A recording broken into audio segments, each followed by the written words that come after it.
Hi friends, welcome to our channel. Brahmamudi serial next ఎపిసోడ్లో ఏం జరగబోతోందో ఈ వీడియోలో చూసి తెలుసుకుందాం. ఇంటి బాధ్యతలను సక్రమంగా నువ్వొక్కదానివే నిర్వర్తించగలవు కళావతి అని అన్న రాజ్. అసలేం జరిగింది అని తెలుసుకోవడానికి ఈ వీడియోని స్కిప్ చేయకుండా ఎండ్ వరకు చూసేయండి. కావ్య దేవుడి ముందు దగ్గరికి వెళ్ళి తన మొరని చెప్పుకుంటూ ఉంటుంది. ఏంటి కృష్ణ, ఇది నీకు నాకు ఒక మంచి కుటుంబాన్ని, మంచి సౌభాగ్యాన్ని, ఒక మంచి భర్తని ఇవ్వు అని కోరుకున్నాను అంతే. కానీ నువ్వు ఈ యావదాస్తిని, ఈ ఐశ్వర్యాన్ని మొత్తాన్ని నా పేరు మీద రాయించేసేవేంటి కృష్ణ? ఇదంతా, ఇన్ని బాధ్యతలు నేనొక్కదాన్ని ఎలా సక్రమంగా నిర్వర్తించగలను అనుకున్నావు కృష్ణ అని అంటుంది. పైగా నాకు అంత అనుభవం కూడా లేదు. ఈ ఇంట్లో నాకన్నా అనుభవం ఉన్నవాళ్ళు, నాకన్నా పెద్దవాళ్ళు చాలామంది ఉన్నారు కదా కృష్ణ. తాతయ్య గారు ఎందుకని వాళ్ళ గురించి ఆలోచించలేదు? నాపైనే ఎందుకు యావదాస్తిని రాసేశారు? నాకు ఈ కుటుంబ బాధ్యతని తీసుకోవాలంటేనే నాకు చాలా భయంగా ఉంది కృష్ణ. నేను సక్రమంగా నిర్వర్తించగలనో లేదో అని. దీనికి తోడు నేను అసలు ఈ ఇంట్లో ఉండడమే కొంతమందికి ఇష్టం లేదు. అలాంటిది తాతయ్య గారు ఆస్తి మొత్తాన్ని నా పేరు మీద రాశారు అంటే వాళ్ళకి నేనంటే ఇంకా ఇష్టం లేకుండా పోతాను. నాకెందుకో తాతయ్య గారు యావదాస్తిని నా పేరు మీద కన్నా ఆయన పేరు మీద రాసి ఉంటే ఇంకా బాగుండేది. ఇంకొకసారి ఆలోచించి తాతయ్య గారు ఈ పనిని చేసుంటే బాగుండేది అని అనిపిస్తోంది కృష్ణ అని ఆ దేవుడితో చెప్పుకుంటూ ఉంటుంది. అంతకుముందు తాతయ్య గారు ఆయన్ని కాదని నన్ను సీఈఓ చేసినందుకే ఆయన చాలా బాధపడ్డారు. ఆయన్ని తక్కువ చేసినట్లుగా అవమానంగా భావించారు. ఇప్పుడు ఆయన్ని కాదని ఈ ఇంటి వారసురాలుగా ఆస్తి మొత్తానికి నాకు అధికారం ఇచ్చారు తాతయ్య గారు. ఇప్పుడు ఆయన బాధపడతారు కదా కృష్ణ.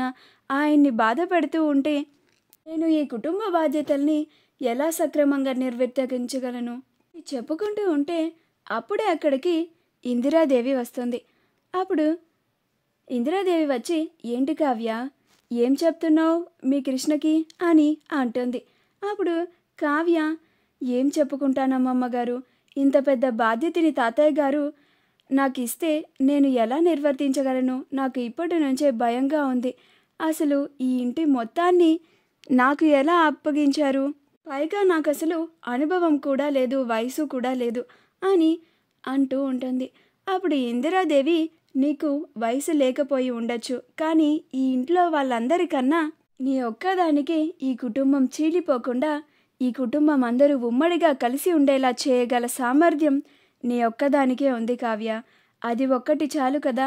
నా భర్త కోరుకున్నట్లుగా ఈ ఉమ్మడి ఆస్తి అందరూ ఉమ్మడిగా అనుభవించాలి అన్న ఒక్క ఉద్దేశంతో ఈ ఆస్తి మొత్తాన్ని నీ పేరు మీద రాశారు.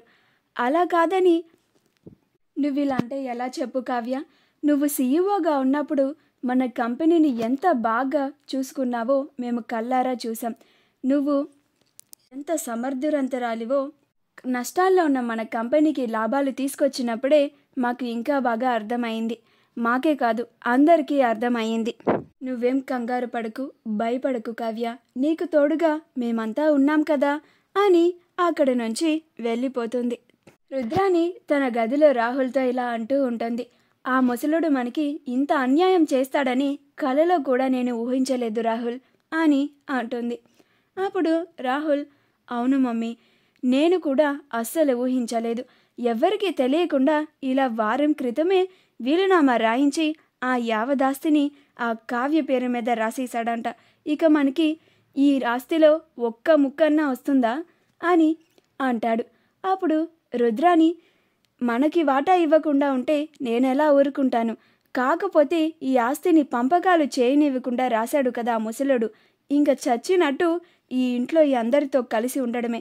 కానీ నాకు ఇంత అన్యాయం చేసిన ఆ ముసలుడిని, ఆ ముసలుడి కుటుంబాన్ని అంత ఈజీగా ఎలా వదులుతాననుకుంటున్నావు? ఈ కుటుంబాన్ని ముప్పతిప్పలు పెట్టి కష్టాలు పెడతాను. ఎవ్వరికి ఈ ఇంట్లో మనశ్శాంతి లేకుండా చేస్తాను అని అంటుంది. అప్పుడు రాహుల్, మరి మనం ఇంకేం చేయలేమా మమ్మీ అని అంటాడు. అప్పుడు రుద్రాని, ఇంకేముంది, ఇప్పుడు ప్రస్తుతం మన చేతిలో ఉన్న ఒక్క అస్త్రం ధాన్యలక్ష్మి. ఆ ధాన్యలక్ష్మిని అడ్డు పెట్టుకొని ఏమైనా చేయాలి. ఇంకా ఆ ధాన్యలక్ష్మి కోర్టుకు వెళ్తానంది కదా, ఆ ధాన్యలక్ష్మిని ఇంకా రెచ్చగొట్టి ఆస్తి ముక్కలు చేసేలాగా చేయాలి. న్యాయబద్ధంగా మనం కోర్టుకు వెళితే మనకి వాటా రాదు, కానీ మనకి కూడా వాటా వచ్చేలాగా చేసుకోవాలి అని అంటోంది. కోర్టులో మన గురించి మాత్రం అస్సలు ప్రస్తావన తీసుకురాకూడదు. అలా ప్రస్తావన తీసుకొని వస్తే నీకు ఈ కుటుంబానికి ఏం సంబంధం లేదు, అందుకని నీకు ఎలాంటి హక్కు లేదు అని అంటారు. అందుకే మనం ఏ అడుగు వేసినా ఆచితూచి అడుగు వేయాలి. మనకి అది లాభపరంగానే ఉండాలి, నష్టపరంగా అస్సలు ఉండకూడదు. దీనికి మనం చాలా ఆలోచించి ముందడుగు వేయాలి అని అంటుంది. ఇప్పటి నుంచి ఈ రుద్రాణి అంటే ఏంటో చూపిస్తాను.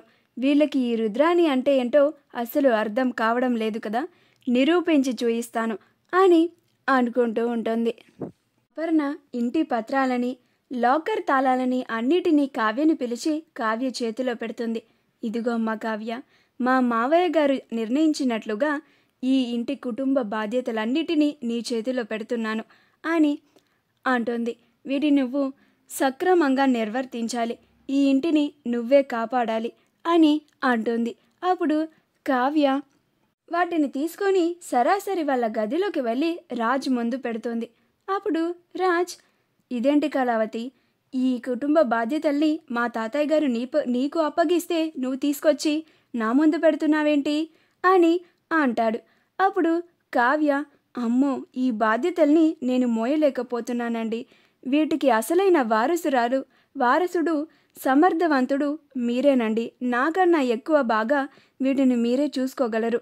నా వల్ల కావడం లేదండి అమ్మో అని అంటుంది. అప్పుడు రాజ్, ఇవి నా దగ్గర ఉండడం కంటే నీ దగ్గర ఉండడమే సేఫ్.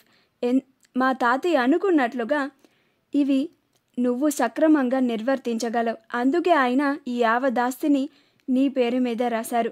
మా తాతయ్య గారు ఏం చేసినా బాగా ఆలోచించే మంచి నిర్ణయాన్ని తీసుకుంటారు. అప్పుడు కూడా ఎందుకు సీఈఓగా నిన్ను చేశారు అని అనుకున్నాను, కానీ నాకు ఇప్పుడు అర్థమవుతుంది. నువ్వు చాలా సమర్థవంతురాలివి కళావతి. అందుకే తాతయ్య చాలా నమ్మకంగా ఈ బాధ్యతని నీకు అప్పగించారు. వీటిని నువ్వే సక్రమంగా నిర్వర్తించాలి అని అంటాడు. అప్పుడు కావ్య, అది కాదండి అని అంటుంటే అప్పుడు రాజ్, ఎన్ని గొడవలైనా ఎన్ని కష్టాలు వచ్చినా నువ్వు వాటిని ఓపికగా భరించి వాటిని అధిగమిస్తావు. అందుకే తాతయ్య గారు ఈ ఇంటి ముక్కలవకుండా ఉండాలి అని నీకు ఈ బాధ్యతని అప్పగించారు కళావతి అని అంటాడు. మా వీడియో కనుక మీకు నచ్చినట్లయితే లైక్ చేయండి, షేర్ చేయండి, మా ఛానల్ని సబ్స్క్రైబ్ చేసుకోండి. పక్కనే ఉన్న బెల్ ఐకాన్ని క్లిక్ చేయడం మాత్రం మర్చిపోకండి.